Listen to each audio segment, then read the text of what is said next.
Hello and welcome to This Week in Oklahoma Politics. I'm your host, KOSU's Michael Cross, along with ACLU Oklahoma Executive Director Ryan Kiesel and Republican political consultant Neva Hill. Well, another deadline in the House and Senate this week as lawmakers needed to get their bills to the opposing chamber by the end of the day yesterday. Now, just for either of you, has there been any surprises for either of you? Well, I think one of the things that was most surprising is this back and forth on Common Core and the fact that the House didn't take it up until 9 o'clock on Wednesday evening and went practically to midnight, with all of these deadlines looming. But it appears to be, particularly for the Republicans, an issue of trying to posture and make sure they appear to be conservative enough that they won't draw a primary opponent, or that seems to be some of the conversation in the hallways that everyone is hearing, and that's unfortunate because this is clearly an issue that there are a lot of differences of opinion, a lot of things that need to still be resolved concerning the bills that are out there still in play. And I think we're still a long way from seeing what the final resolution will be this session. But it's unfortunate that it's has gotten mired in too much politics and not enough about the policy. And Ryan, will the Common Core be an issue, you think, come November? I think it will be. I think that you're going to see Republican candidates in particular trying to position themselves to the right of the incumbent that they're challenging, or if you're an incumbent, you're trying to shore yourself up to prevent a primary opponent from challenging you on that issue. We've seen politics really play out at the last minute of the deadline week here on the storm shelter issue. That debate, as we're recording this, just wrapped up and it passed out of the House, and Governor Fallon's plan is moving over to the Senate now. And of course, Representative Joe Dorman, the Democratic candidate, or one of the Democratic candidates for governor, I think the only announced one at this point, he has his own storm shelter plan that he's pushing through a vote of the people. That debate took a considerable amount of time up during the deadline week. And again, that's, I think, a preview of the election cycle coming up for 2014 that's playing out in this legislative session. There were a couple of bills on abortion that I think shouldn't surprise us. But again, anytime that we're putting politics above medicine, I think we ought to be surprised as voters. Guns in school parking lots, that passed out of the House. That's moving over to the Senate. And a big surprise, because oftentimes we see the legislature passing draconian sentences, a bill that would alleviate, or at least mitigate, one of the draconian sentences in Oklahoma for trafficking offenses, which mandates life without parole. We have at least 49 people that are going to die behind prison bars in Oklahoma for nonviolent drug offenses. A bill that would mitigate that somewhat and give judges and juries more discretion. That passed out of the House unanimously and now heads over to the Senate. And even you've mentioned the Common Core, but there are bills that have come out of the House to go over to the Senate. Will they have any luck over there in the Senate any more than the other ones did? I think there'll be give and take. I mean, I think a lot of these bills, it is way too premature to try to cast any lots on what will happen. The leadership politics and the governor's office politics. I mean, all of the dynamics that are still in play in a session that still has weeks to go. I think right now all we're talking about is what is absolutely dead and off the board, and all of the ones that are still live rounds. I mean, we'll see a lot of interaction. Well, and according to House and Senate rules, if even bills that didn't make it off the House floor at this point, if they passed out of committee, that language, you need to consider that still alive for the legislative session. Just because something is dead today, it's just mostly dead. I mean, it's just kind of lying there. We can have those legislative zombies come back at the end of the legislative session. As long as it's passed out of committee, that language should be considered alive. Beware legislative zombies. Legislative zombies. Okay, after heated debate, a pension overhaul bill passed the House this week, 57-42, which means Republicans joined Democrats in opposing this measure. Ryan, was that a surprise to you that we actually had Republicans joining with Democrats and saying they're not supporting this pension bill? I don't think so. Or it didn't surprise me. This was legislation that I think still has a long ways to go. Passed out, I think that more than anything else, this might be a symbolic vote for the supporters of pension reform to be able to say that they've done something. But at the end of the day, the cost to the OPR system as it exists, if you take out new hires and you create that liability that would exist within the system, the economic insecurity that this would mean for new hires that put on 401k plans, the recent criticism that's come out of the private sector of 401k plans being not necessarily the best investment vehicle for retirement plans. and the increased amount of state employee paychecks that would have to go in to the 401k plan to get the similar amount of returns that they're getting from from the defined benefit pension plan.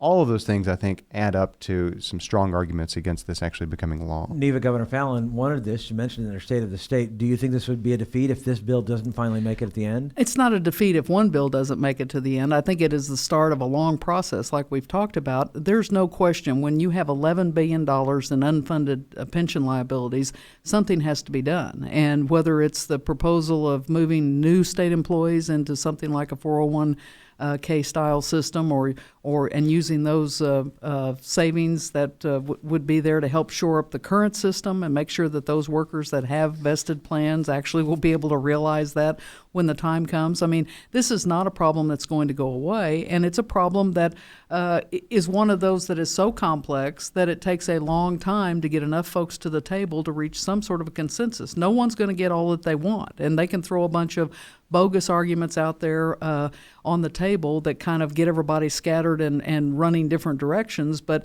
really, when they get finally to the place where they can sit down, crunch the numbers, and come up with something that's viable, this is a plan that whether something happens this year or not in an election year, it's going to continue to come back until something finally does get resolved. And there will be some changes. Whether anyone, I think, likes to look at that prospect or not, I think it's inevitable.